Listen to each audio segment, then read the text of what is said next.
ওকে। আসসালামু আলাইকুম রহমতুল্লাহি বারাকাতু। প্রিয় ভাই, আজকে আমরা আসছি হলো সিলেটের চা বাগান। এই বাগানটা এমন সুন্দর ভাই, সিলেট যদি আপনারা না আইন, সিলেটের চা বাগান সম্পর্কে আপনারা বুঝতে পারতেন না। আমরা এই দেখেন সিলেটের চা বাগানের যে নতুন কলি, এই দেখেন পাতাগুলা, যে এই পাতাগুলো দেখেন দেখেন নতুন কলি। এই পাতাগুলো আমরা খাই কিনা মনে হয় এটা বাইরে যায়, এটা সিলেটের মধ্যে থাকে কিনা এটা আমরা জানি না। তবে আমি আমার দুইজন প্রিয় মানুষকে আজকে পাইছি ভাই, দেখেন কত কষ্ট করে বাড়াইলাম। দুইজন প্রিয় মানুষকে পাইছি, পাওয়ার পরে এখন তাদের সাথে কিছু আলাপ আলোচনা করব। বিশেষ করে আমরা খসরুজ্জামান ভাই। খসরুজ্জামান ভাই, কি অবস্থা ভাই? আলহামদুলিল্লাহ ভাই, আমি ভালো আছি। আলহামদুলিল্লাহ, মহান আল্লাহ তাআলা আপনাদের দয়া এবং ভালোবাসা রাখছেন। আলহামদুলিল্লাহ। আলহামদুলিল্লাহ। তো এই আপনার কি অবস্থা হোক, আপনাদের আইলা জি এত কষ্ট করে এই যে শান্তিগঞ্জ থেকে, শান্তিগঞ্জ না আপনার বাড়ি? জি জি জি ভাই, আলহামদুলিল্লাহ, আমার বাড়ি শান্তিগঞ্জ। এখন যে আইলেন আপনি চা বাগান যে ঘুরলেন, কেমন লাগলো? ভাই, চা বাগান ঘুরে অনেক কিছু দেখেছি, কিন্তু মনোরঞ্জনকর পরিবেশ হয়েছে আমাদের এই সিলেটের চা বাগানে। সিলেটের চা বাগানের অতুলনীয় একটা বাগান, যার বাগানের শেষ নাই এই পর্যন্ত। আমার সাথে আছেন আমার শ্রদ্ধেয় বড় ভাই জাকারিয়া ভাইয়ের সাথে একটু কথা মাত্র। এখন আমি আরো জন কন্টেন্ট ক্রিয়েটারে আমরা পাইলাম হঠাৎ করি। আমি এই জায়গাতে আইছিল ভিডিও করার লাগে, ভিডিও করতাম। আমি আর এই খসরু ভাই আসলাম, খসরু ভাই শান্তিগঞ্জ তো নিয়ে আসলাম। আবার পরে আমার এই জাকারিয়া ভাইরে পাইলাম। কি অবস্থা ভাইয়া?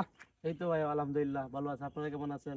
আমি শুনছি আপনার এই এলাকা নাকি আপনাদের এলাকা। আপনাদের এই এলাকা, এই এলাকা সম্পর্কে আপনার কেমন ধারণা, এবং কোন জায়গায় আরো সুন্দর সুন্দর জায়গা আছে একটু আমাদেরকে বলবেন? সুন্দর সুন্দর জায়গা আরো অনেকগুলাই আছে, তা আপনাদেরকে সারাদিন যদি ঘুরিয়েও দেখাই তাও শেষ হবে না। যেহেতু আমরা এই জায়গায় থাকি থেকে অভ্যস্ত, সব জায়গায় আমরা জানাশোনা। অনেক মানুষ বাইরে থেকে আসে, এগুলা জানে না কোন কোন জায়গায় ঘুরলে ভালো হয় বা কোন কোন জায়গায় ভালো জায়গা একটু জানে না। তা আমরা জানি, কিন্তু আমাদের সাথে তো কেউ কানেক্টিভ নাই, এজন্য আমাদের সাথে আসতে পারে না। তা আপনারা সবসময় আসেন, এই জন্য আপনাদেরকে এক এক দিন এক এক জায়গায় নিয়ে যাই। আরো ভালো ভালো জায়গা আছে, যদি দেখতে চান দেখতে পারবেন, আমরা দেখাতে পারবো, কোনো সমস্যা নেই। তবে আমি মনে করি সিলেট, আমি অনেক বছর ধরে সিলেট থাকি, এইরকম একটা দৃশ্য, এইরকম একটা জায়গা আমি আসলে দেখি নাই। এখন এই যে জাকারিয়ার সামনে আসছিলাম, জাকারিয়ার সাথে এই যে দৃশ্যগুলো আসলে খুব একটা সুন্দর জায়গা।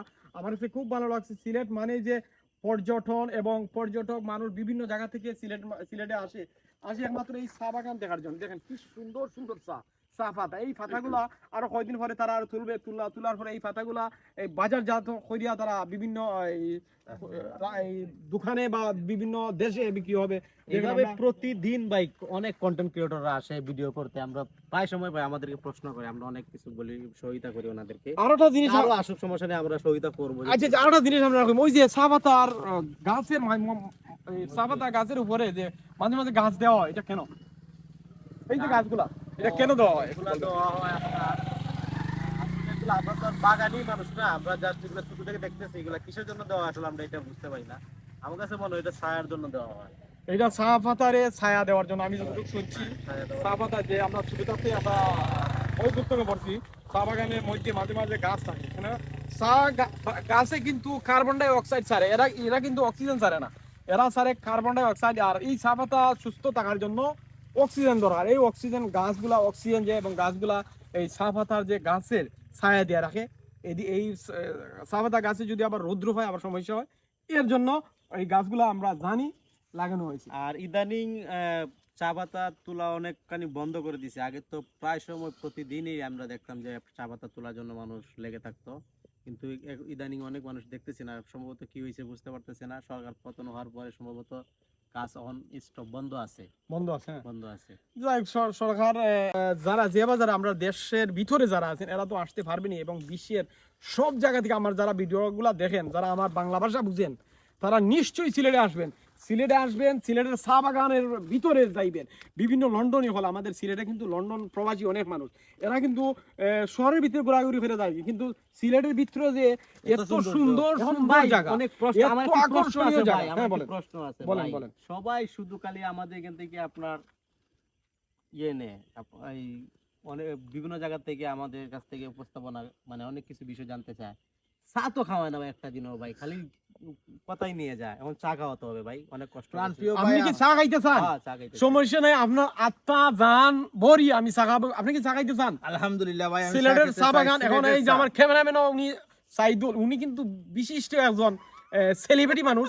উনি এখনো আমাদের ক্যামেরার সামনে আসতেছেন না। উনি বলছেন যখন ওনার 30,000 ফলোয়ার হবে, একটা অনুষ্ঠান হবে এবং এই অনুষ্ঠানে আমরা সবাই উপস্থিত থাকবো এবং ওনাকে আমরা সবাই আপনাদের সামনে হাইলাইট করব, বিভিন্নভাবে বক্তব্য নিব এবং কিভাবে উনি সফলতা পাইছেন এই নিয়ে আমরা আলাপ আলোচনা করব ওনার সাথে। ওনার 30K ফলোয়ার হওয়ার পর কাছে কিংবা দূরে, দেশে কিংবা প্রবাসে, যে যেখান থেকে আমার জাহাঙ্গীর ভাইয়ের এই বিনোদন অনুষ্ঠানটা দেখরা, যে লাইভটা ভিডিওগুলো দেখরা, সবাই শেয়ার করে দিয়া কাছে থাকবা এবং কাছে রাখবা ইনশাআল্লাহ। আসসালামু আলাইকুম, আবার দেখা হবে।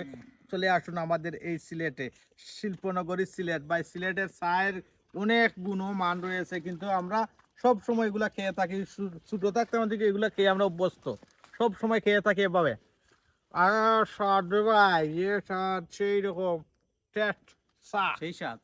সেই সাথ এই বলে আমি আমার এই খসরু ভাইকে অসংখ্য ধন্যবাদ দিলাম।